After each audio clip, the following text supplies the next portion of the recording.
இன்னைக்கு தேவ செய்தியுடைய தலைப்பு தேவ ராஜ்யத்தை தேடு. அல்லேலூயா. தேவ ராஜ்யத்தை தேடு. மத்தேயு எழுதின சுவிசேஷ புஸ்தகம் 6வது அதிகாரம் 33வது வசனத்தை வாசிக்கப்போம். முதலாவது தேவனுடைய ராஜ்யத்தையும் அவருடைய நீதியையும் தேடுங்கள். அல்லேலூயா. இருங்க அங்கே பைபிள் சொல்லுது பாருங்க அழகா. முதலாவது தேவனுடைய ராஜ்யத்தையும் அவருடைய நீதின்னு சொல்லலை, அவருடைய நீதி. ஆண்டவருக்குன்னு ஒரு நீதி இருக்குது, அது அநியாயமில்லாத நீதி. அல்லேலூயா. ஒவ்வொரு நாட்டுக்கும் ஒவ்வொரு சட்டம் இருக்கும், அது வெளியிருந்து பார்க்கும்போது அநியாயமான நீதி. இப்போ ஆண்டவர் நீதி அது உண்மையான நீதி. அதான் பைபிள் சொல்லுது, அவருடைய நீதியையும் தேடுங்கள். அடுத்து, அப்பொழுது இவைகளெல்லாம்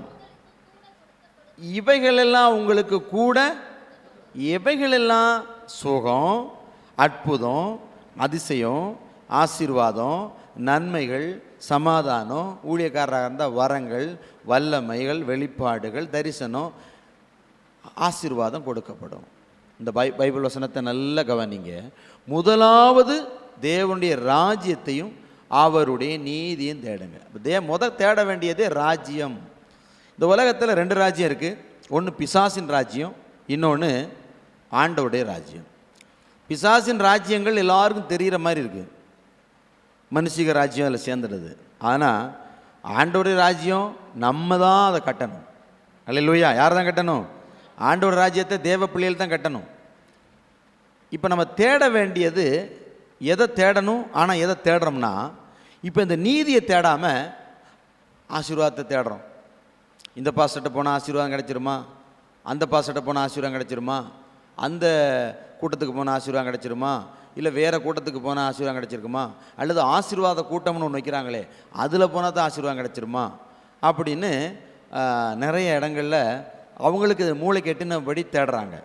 ஆனால் பைபிள் என்ன சொல்லுது? முதலாவது தேவனுடைய ராஜ்யத்தையும் நீதியும் தேடுங்க. தேவனுடைய ராஜ்யம்னாலே அங்கே என்னென்னலாம் தேவைப்படுதுன்னா, பரிசுத்தம், பாவ மன்னிப்பு, நீதி, உண்மை, நேர்மை, அவருக்கு பிரியமான வாழ்கிறது, அவர் நடத்துறது, சுவிசேஷம் அறிவிக்கிறது. பரலோகம் போகிறதுக்கு என்னுடைய ஆத்துமா சரியாக இருக்கணும் அப்படின்னு சிந்திக்கிறது. இப்போ ஆண்டவர் வந்துட்டாருன்னா பரலோகம் போகணுமே அப்படிங்கிற எண்ணம் எல்லாருக்கும் மறைஞ்சிருச்சு. ஆமென்.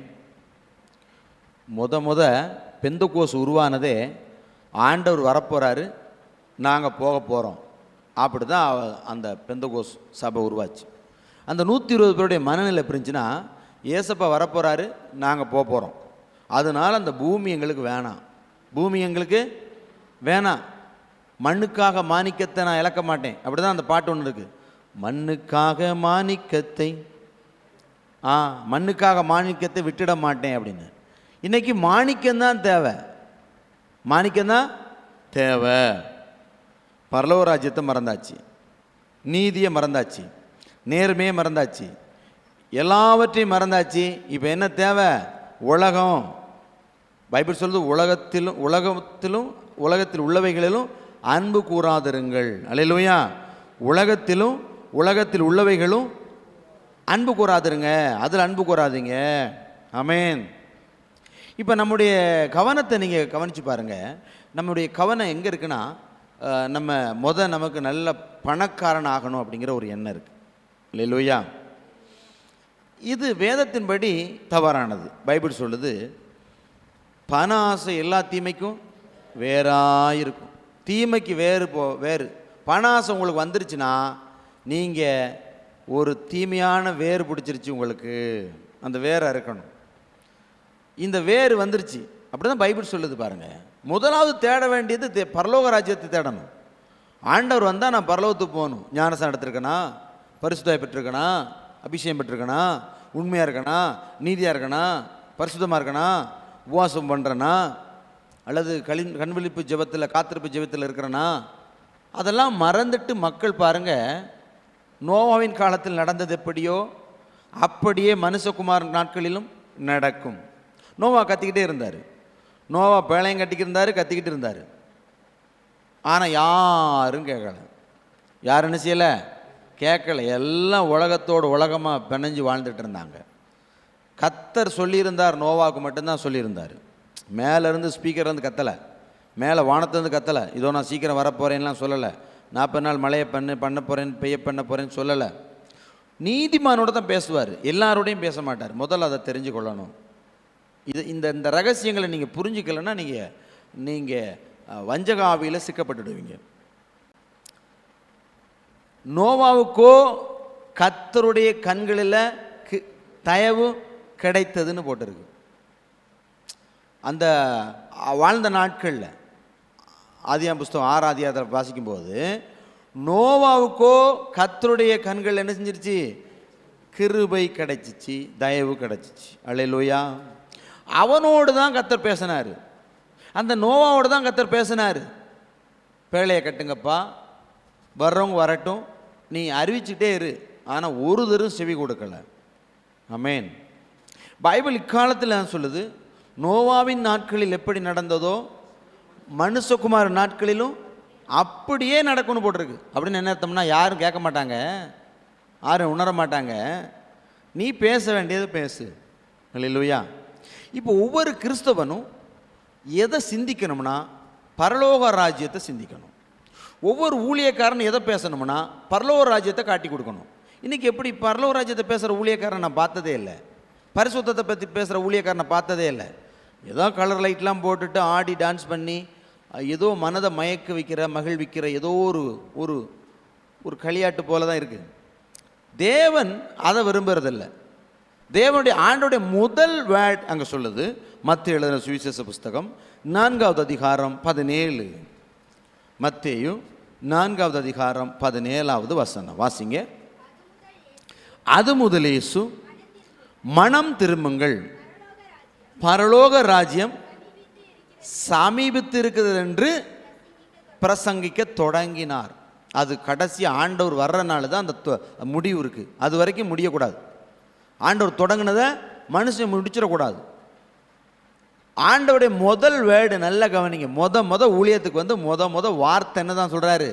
மனம் திரும்புங்கள், பரலோக ராஜ்யம். அப்போ ஒரு ராஜ்யத்தை குறித்து பேசுகிறார். அல்லேலூயா. ஒரு ராஜ்யத்தை குறித்து பேசுகிறார். என்னுடைய ராஜ்யம் வரப்போகுது, என்னுடைய ராஜ்யம் பரலோகத்தில் செயல்படுறது போல பூலோகத்திலையும் செயல்படட்டும் அப்படின்னு அவர் விரும்புகிறார். இன்னைக்கு தேவ பிள்ளைகளாகி நாம் எதை சிந்தித்து கொண்டிருக்கிறோம்? ஆண்டவருடைய வருகைக்கு போகிறதுக்கு ஆயத்தமாக இருக்கிறோமா, அல்லது இந்த உலக மக்கள் மாதிரியே வாழ்கிறோமா? உலக மக்கள் சிந்தனையின்படி வாழ்கிறோமா? அவங்க இன்னும் அப்படி தான் இருக்கிறாங்க. அவங்க இந்த பூமியில் ராஜ்யங்களை கட்டணும், பூமியில் நல்ல அழகான மாளிகையான வீடுகளை கட்டணும், தோப்புகளை வாங்கணும், தோட்டங்களை வாங்கணும், பணம் சம்பாதிக்கணும், நகை சம்பாதிக்கணும். ஏன் எத்தனை ஊழியக்காரர்களே சீட்டுகளை போட்டு நகைகளை வாங்கி வச்சுருக்கிறத கேள்விப்படும்போது வருத்தமாக இருக்குது. ஊழியக்காரங்களே நகை வாங்கி சேர்க்குறாங்க. அப்போ ஒரு சாதாரண பூமியில் வாழ்கிற மக்கள் மாதிரி வாழ்ந்துக்கிட்டு ஒரு ஃபார்மாலிட்டிஸ் வாழ்க்கை வாழக்கூடாது. ஃபார்மாலிட்டிஸ் வாழ்க்கை. பரலோக ராஜ்யமே உனக்கு அதோடைய அறிவே இல்லாத ஆளுக்கு உனக்கு சபைக்கு போய் என்னத்தை கற்றுக்க போகிறேன்? ஜெபம் பண்ணி என்னத்தை கற்றுக்க போகிறேன்? வேதத்தை படித்து என்ன வரப்போகுது அறிவு? அறிவு பரலோக ராஜ்யம். ஆண்டவர் வரப்போகிறாரு. நாட்கள் பொல்லாதவையினாலதால் காலத்தை பிரயோஜனப்படுத்தி கொள்ளுங்கள்னு வசனம் இருக்குது. அப்போ காலம் கடைசி காலமாக இருக்குது. இந்த காலத்துக்கு ஏற்றவாறு நம்ம உண்மை நீதி நேர்மை இல்லாமல் எதை தேடுகிறோம்? எதை யோசனை பண்ணி பாருங்கள். தேவனுடைய ராஜ்யத்தை தேடுறோமா, நீதியை தேடுறோமா, இல்லை எதை தேடுறோம்? நீதியே இல்லை, அநீதியாக தான் நடக்குது.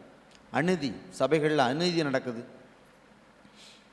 இந்த அநீதியை பார்த்துட்டு கர்த்தர் பொறுமையாக ஏன் இருக்காருன்னா, அவர் வருவார். வர்ற அன்னைக்கு இதோ நான் சீக்கிரமாக வரேன், வர்ற அன்னைக்கு அவனவனுடைய கிரியலின்படி அவனவனுக்கு நான் அளிக்கும் பலன் என்னோடு கூட வருகிறது. அது வரைக்கும் எந்த கிரியும் நடக்காது, எந்த கிரியும் நடக்காது. அது வரைக்கும் அவன் செய்கிறத செஞ்சுக்கிட்டே இருப்பான். அவன் பேசுகிறது அவனுக்கு நீதி, அவன் பேசுகிறதுக்கு அவனுக்கு நீதி.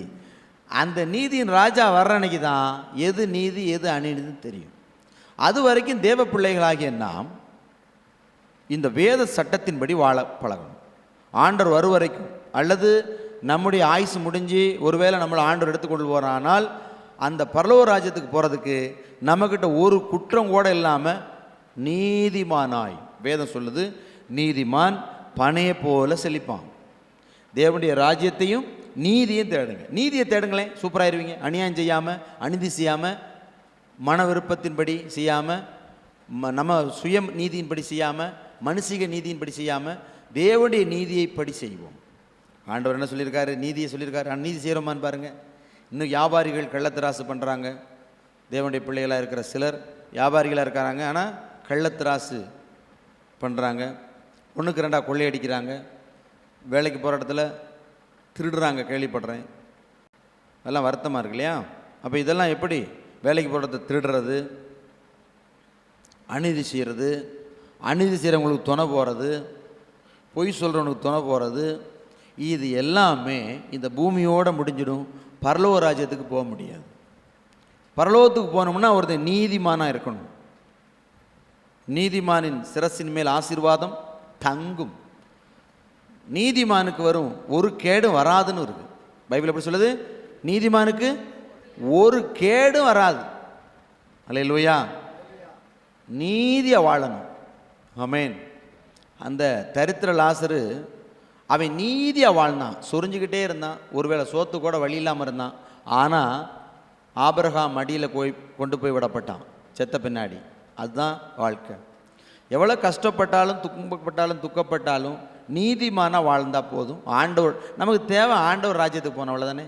அதுக்கு தானே ரட்சிக்கப்பட்டிருக்கோம், அதுக்கு தானே திருமுழுக்கு பெற்றிருக்கோம், அதுக்கு தானே அபிஷேகம் பெற்றிருக்கோம், அதுக்கு தான் அந்நிய பாஷை பேசுகிறோம், அதுதான் பரிசுத்தத்தை பெற்றிருக்கோம். அல்லேலூயா. அப்போ பரலோக ராஜ்யத்துக்கு போகாமல் ஒரு கிறிஸ்தவ வாழ்க்கை என்ன வாழ்க்கை? பரலோக ராஜ்யத்தை மறந்துட்டு ஒரு கிறிஸ்தவ வாழ்க்கை என்ன வாழ்க்கை? ஆண்டோடைய வருகையை மறந்துட்டு என்ன ஒரு ஊழியம்? ஆண்டவர் வரப்போறாருங்கிற எண்ணம் கூட இல்லாதவன் எப்படி ஊழியம் செய்வான்? எப்படி அவன் ஜெபம் பண்ணுவான்? அவன் ஏன் சபைக்கு போகணும்? அது சபைக்கு போய் என்ன கிடைக்க போகுது? எத்தனை புரியுதா நான் பேசுறது? இந்த வேதத்தின் கவனிங்க.